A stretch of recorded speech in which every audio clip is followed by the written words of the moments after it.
Hey YouTube, what's going on? It's Brownie from the Youngsters. Today we have a Moonlight deck profile, the deck I've been playing for the past week, and you guys have been asking for a deck profile, so I'm more than happy to deliver. Without further ado, let's hit it. So for the monsters, I just play 3 copies of all the Moonlight monsters. You want to open up as many of these monsters as possible, because that's really where the deck is. If you don't open up just a sheer amount of Moonlight monsters, you're going to have a lot of trouble, especially if you open up Black Sheep among those monsters, then your deck's really just going to start going. It's really, really good. But the Black Sheep starts just polymerization. So all that's pretty self-explanatory. All these cards are just really good. Maybe Wolf is the worst. I feel like Wolf is, I don't know, he's just kind of bad, I guess. Yeah, he has that fusion effect, but it banishes. It's really, really annoying. So maybe you can cut him to 2, but I'd like 3 for all of them. Also play 3 Maxi. Consistency is really huge in this deck because that's where this deck usually lacks, is the consistency department. Maxi will compensate for that consistency lack, and it encourages decks that just like to spam all day. It encourages them to stop, and it gets you a bountiful amount of cards. That's just really, really huge. The main aspect of though is that it makes people stop their plays. So it's more of a hindrance. But hey, if they do decide to keep going, you can draw a ton of cards. That's really good. Bear is fantastic, and alongside Tenki. Tenki Bear Pop is still a really good combo. Use Tenki, search Bear, summon Bear, pop, attack. If that's the other only monster, you can search another Tenki or Tensu, which is really good. Mainly, like if there's an opening where I can Tenki Bear pop someone and then search another Tenki, I usually do it because being able to have the bear and then set another Tenki for next turn is really, really good. It really helps you get ahead of the advantage, especially when you pop a monster. For the spells, play 3 Polymerization, 3 Tenki. 3 Tenki, obviously, all these monsters are Beats Warriors, even Bear. That's why I play Bear as a tech. So there's no reason why you wouldn't play 3. 3 Polymerization. I opted for 3 Polymerization over playing this card called Fusion Substitute. Yeah. So this is a polymerization that's just for your field, but you can also banish it to return a fusion monster in your graveyard to your extra deck, and then you draw a card. But that card's not, the last effect isn't very helpful because you want to keep your cat dancers in the graveyard so you can do Panther Dancer plays a lot quicker by utilizing Tiger and White Rabbit, which is really it's kind of important to keep your cat dancers in the graves. So that's why Fusion Substitute wasn't really that great. 3 polymerizations, that way you can hard draw it, and also just you have long fusion plays. The only way you can bring him back is with Fusion Recovery, which, by the way, I played 2 of, is so good. So my 2 ofs are Fusion Recovery and Twin Twister. Fusion Recovery is a brick, but the amount of value it gives you is so nuts. It makes any Cat Dancer play into a Panther Dancer, which is huge because Panther Dancer is your real boss monster. Yeah, Leo Dancer is like, he's bigger and better, but it's just like he's just so impractical sometimes to summon. Panther Dancer is good enough, and he's just really, really big. So Fusion Recovery turns like any fusion play into a Panther Dancer play, especially alongside with Black Sheep. It has the potential to go into Leo Dancer if you can supply another polymerization. But Fusion Recovery just keeps your plays going. It's, even though it can be bricky sometimes, the amount of power that it gives you is makes it a necessary play. 2 Twin Twister because it's pretty much. It helps get rid of dead cards. You can do some cute combos by getting Black Sheep engraved, just summon it with Fire. You can already do that by discarding it for polymerization. The main attribute for Twin Twister is that it gives value off of dead cards in your hand. Sometimes in this deck you do have dead cards in your hand. It's not that those decks shouldn't be here, it's just sometimes they're not always useful. Sometimes you might have too many of these, sometimes you might have too many of these.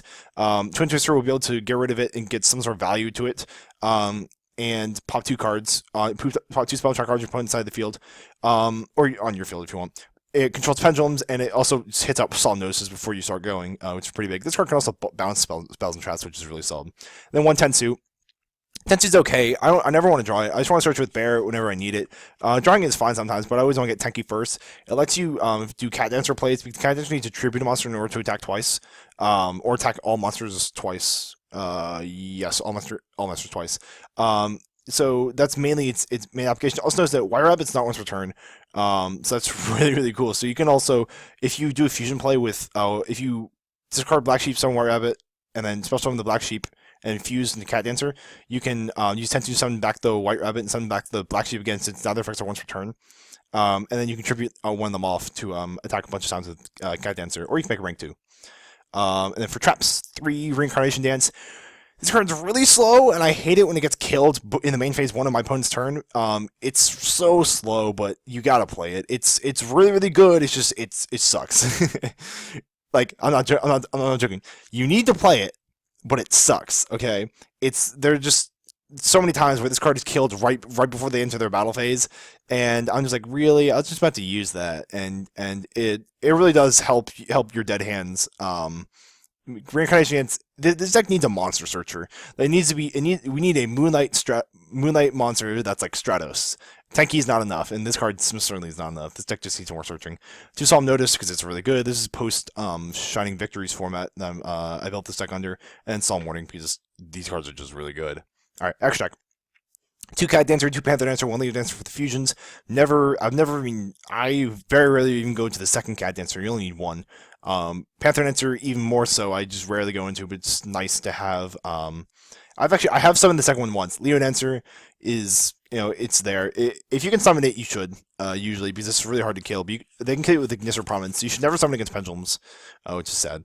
For rank 2s, play Gachi Gachi, play this card called Jin Buster. It's like Photon Strike Bouncer, but it needs 2 level 2 darks as these materials. Luckily, all my guys are 2 level 2 darks. Sorry, my main combo White Rabbit into Black Sheep is a 2 level 2 dark, so you can lock them out that way. So that means that like it makes Tensu better. So that you can make a Cat Dancer, and then you can Tensu some of this cards, some Black Sheep, and make Gym Buster so they can't kill Cat Dancer. That's kind of cool.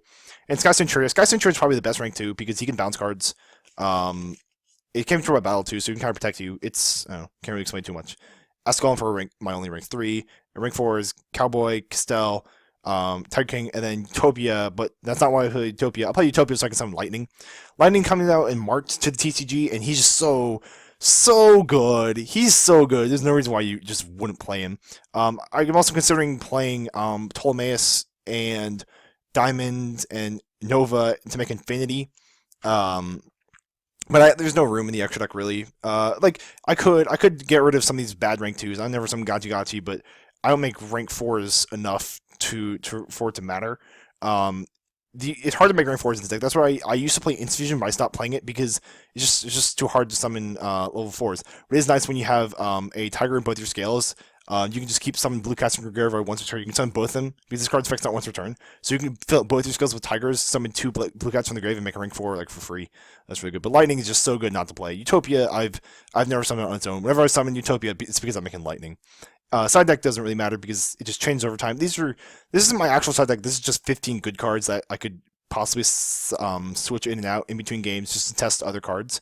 I do like Gorilla though. Gorilla is pretty interesting because it outs anti-spell. So I've gotten anti-spell a few times.